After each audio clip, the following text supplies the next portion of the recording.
Ladies and gentlemen, I'm Adam Carden, High Street in Pasco. Everyone always has their personal stories and everything else, so I'm just going to mention one thing that I was told by my grandfather. If you want to move something, you can either throw one big rock or many, many small stones. But every stone has many sides. Some are covered in moss and filth, some hover and cover the worm. Now, over here in Barville, over the past 50 years, we've gone from 10,000 people to over 15,000, which in turn, you have all the additional homes and land and everything else. And with that, we've taken our small stones and said, we're going to take a half acre of land here to put a house, half acre of land here. We're also taking the water, but that's a little more easy to swallow because it has a face. And a lot of the faces are in this room. But now the other side of that is they want to take a smaller part and do exactly what we're doing with the land. We all know that each of us, we drive something that pollutes. You would not lock yourself in a garage with it, just as we wouldn't want to be locked in an area with the power plant, necessarily, if that's the only thing. So what I'm asking is, I'm not going to stand up here and go on the emissions or anything else. So, because us as a town will knock things and take the woodsy feel away a little at a time.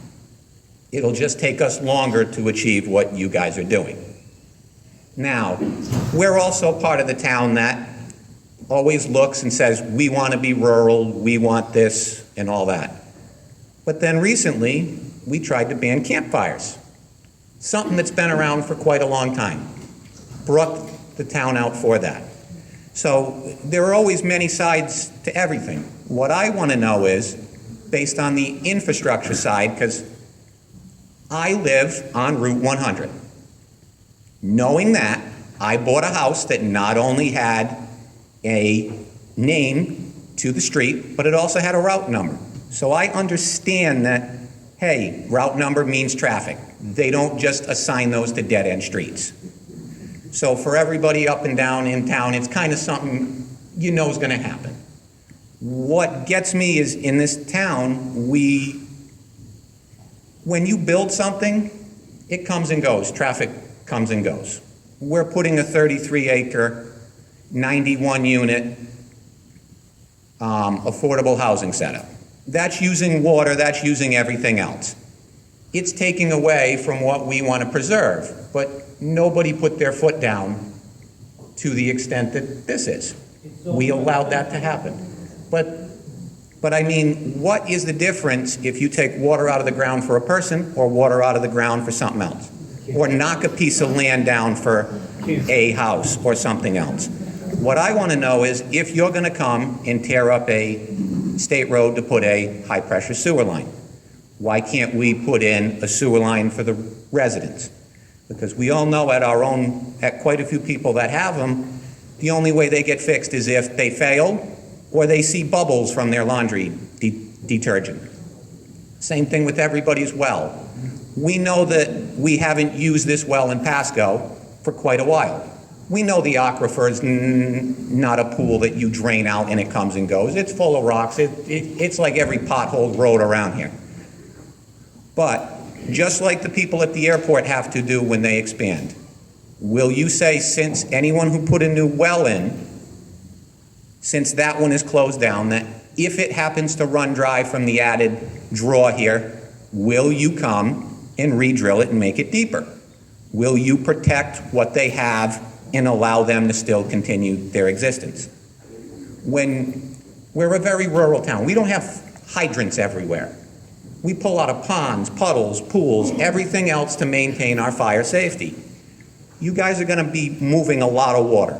Can we get a couple of tanks near the road for our fire department to hook up to? Take something that we're going to use that's happened that some may not like, but if it does, let's use it for a benefit. So that's what I'm looking for. Just items like that that we could use to benefit us, instead of just saying no. I want to say, well, hey, if we don't want it or you guys don't want to be here, that's fine. But like everything else in this economy, it's driven by cost. So our most logical thing is, if you guys don't want them, price them out. Demand stuff that has to be done if they put it in. Because I want sewers up there. I want the town water brought up that road. Because everybody here may hate it, but you know what? Ask if all those people were still here who have to go to work at 6 o'clock tomorrow. They're the ones that go. Well, so do I, but anyway, you have all of them, they go in and clean up the asbestos, all the oils, everything else. Hey, you guys let everybody else run over, so why not me? But hey, I've gone in and had to put up a few DEM sites for air quality. I know our air quality alert days are from everything that's happening in New York and everything else, and that blows over. So I'd like to actually sit and make something more energy efficient. So, no problem. Thank you, ladies and gentlemen. Thank